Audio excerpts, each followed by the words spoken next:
Today is called Gotan-e in Japanese, and it is the observance that celebrates and honors the birth of Shinran Shonen. He lived from 1173 to 1263, and he's the founder of our particular tradition of Buddhism called Shin Buddhism or Jodo Shinsho.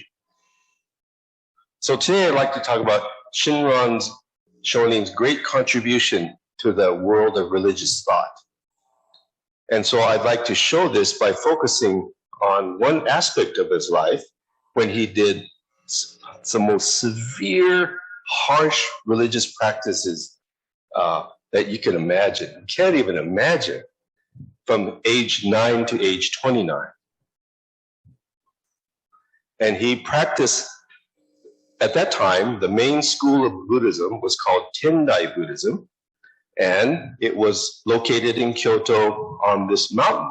This is Mount Hiei. You can see the Mount Hiei in the city of Kyoto is below. How many of you have ever been to Kyoto? Anybody? Okay.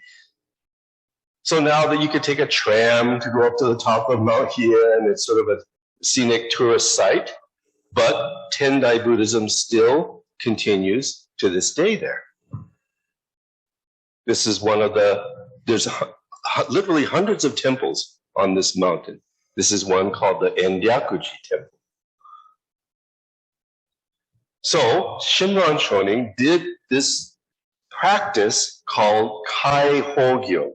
Kai Hogyo. It's been translated as mountain marathon on Mount Hiei. So the monk, and you can see this is a picture of one of the Tendai monks doing Kai Hogyo practice. It takes 7 years to complete. And Shinran Shonen is thought to have done this practice from the age of somewhere during his years on Mount Hiei between 9 and 29, probably in his 20s. This is a young Tendai monk with the Kai Hogyo attire. So that straw thing is actually a hat. It's a strange looking hat. It's not for shade. It's like this tubular shape, and it protects the monk from the branches and things. And they're walking through the trails, and this hat is designed to do that. But he's not allowed to wear it for the first 3 years. Also, notice he's got just sandals and bare feet. He's not even allowed to wear what's called tabi until after the 3rd year. So here's the picture of the monk actually doing this. So they have to go to various religious sites around the mountain and do short chanting in front of the various religious sites. These are straw sandals that the monk wears during this Kai Hogyo practice. It's made by a certain layperson. It's not hiking boots or anything like that. These straw sandals. This is the schedule for the 7-year practice. So you can see it's 1,000 days. The first year you do 100 days, second year you do 100 days, third year you do 100 days, fourth year you do 2 sets of 100 days, fifth year you do 2 sets of 100 days, sixth year you do 100 days, seventh year you do 2 sets of 100 days. And then it shows the distance. So it's either 30 or 40 kilometers each day. The one in parentheses is there's 2 courses. There's a short course and a long course. Okay, it's like, is Roy here? You know, like the Torrey Pines has 2 courses, right? The north course and the south course, and one is longer than the other. So it says here this Imuro Valley course is longer. So the longer one is in parentheses. But each day they're going either 30 or 40 kilometers a day, chanting, walking through the mountain. And then they have one Kiri Mawari, which is a long one, 54 kilometers, which is like, it's like 30 miles or so, something like that. Let's see, how does that convert? I think it's about 30 miles or so. So you can see how difficult this is. Let me go back to this picture. So the other thing is these monks, now not just anyone gets to do this.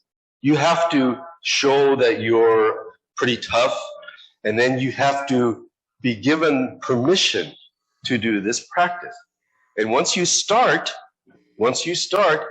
you've completed, or you carry with you, the monk carries with them a rope, a piece of rope, and a knife. And if for some reason they cannot complete this practice, they have to take their own life. I mean, think of how, that sounds pretty severe to us, right? But think about it. Have we ever done anything in our life with that kind of commitment? With our whole being, at the risk of our life? We don't go into our jobs that way. We don't go into our marriages that way. This marriage is gonna succeed whether it kills me, even if it kills me. But put it in that kind of perspective, to do something with that kind of totality of commitment, and that's what they have to do.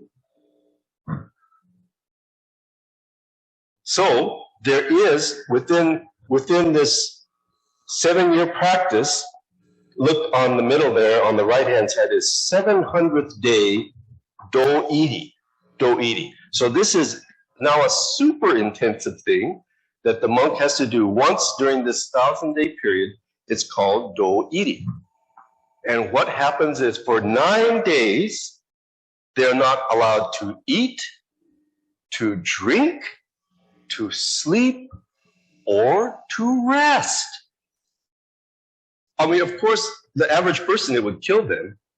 And initially, when they started this do-iri practice, it was 10 days long, and almost every monk died.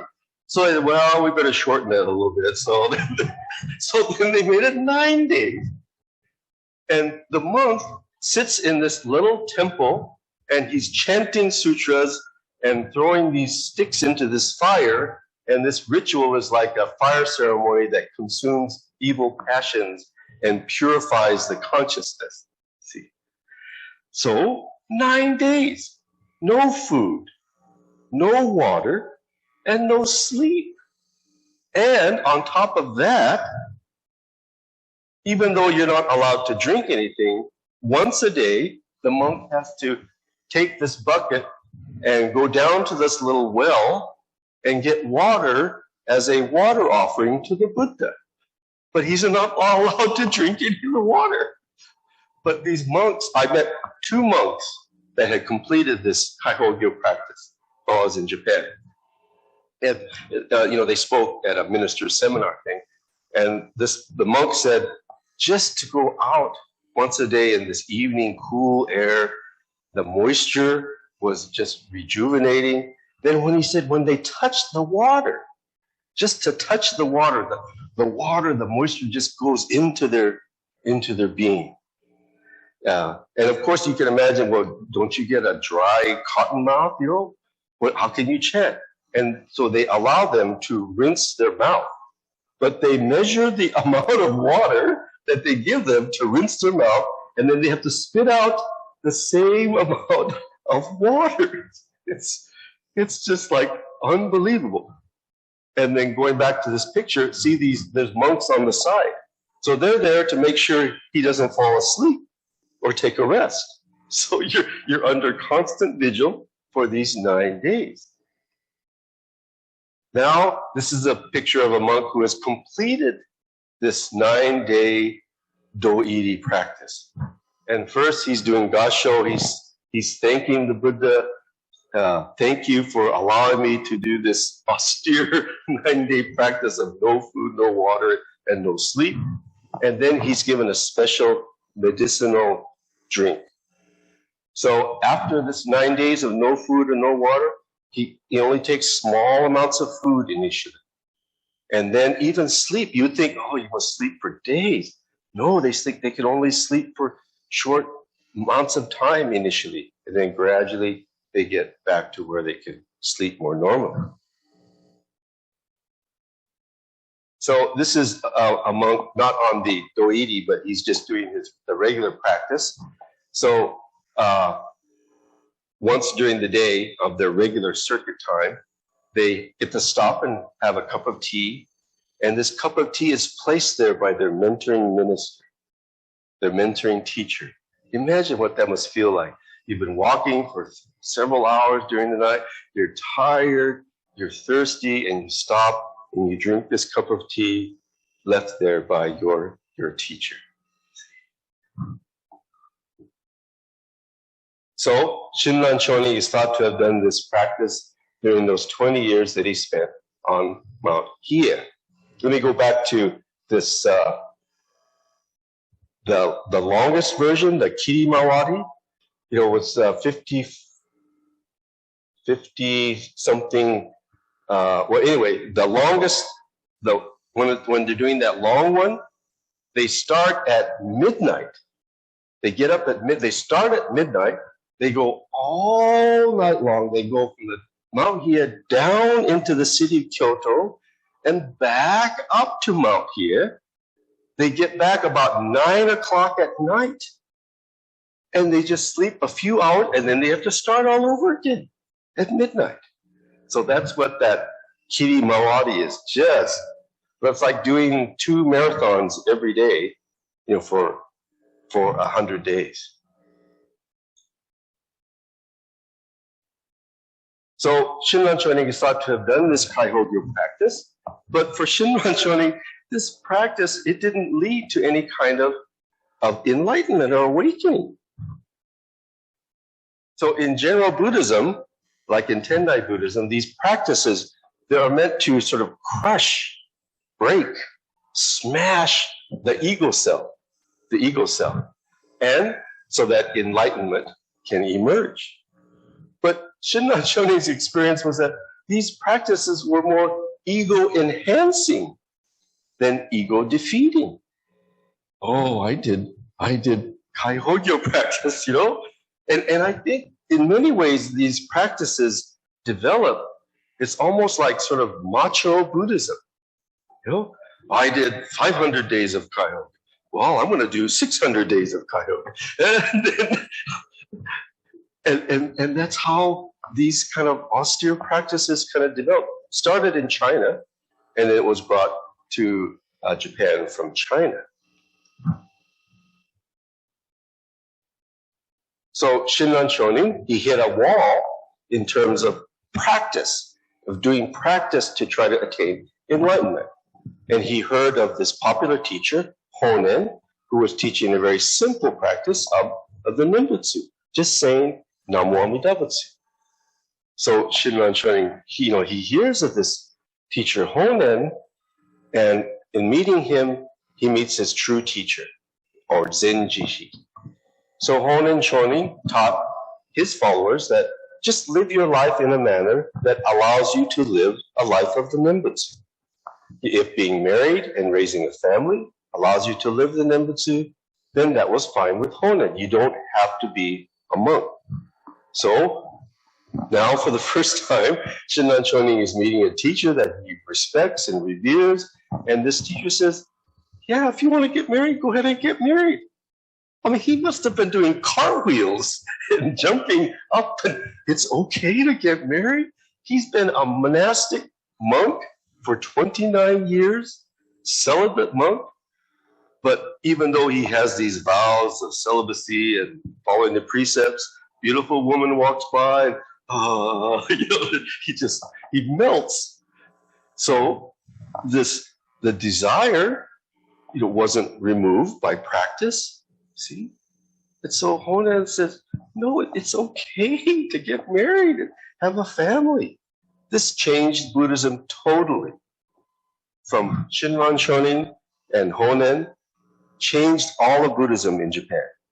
Now, Zen and other traditions, they get married and they have families, even though they might have a period of harsh training, like maybe a 2-year period or something like that.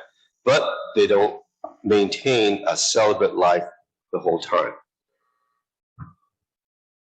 So Shinran Shonin, in following Honen, he began to sense being embraced by truth rather than trying to grasp after it or attain it. He began to sense the light of the Dharma, the truth of the Nimbutsu, entering his heart and mind, penetrating the darkness of his ignorance and delusion. So it was the power of the Dharma not his ego power or his self-created power that was able to defeat his ego self. So if you try to grab a snowflake, you can't grab it, right? But if you open your hand, it gently falls in your hand.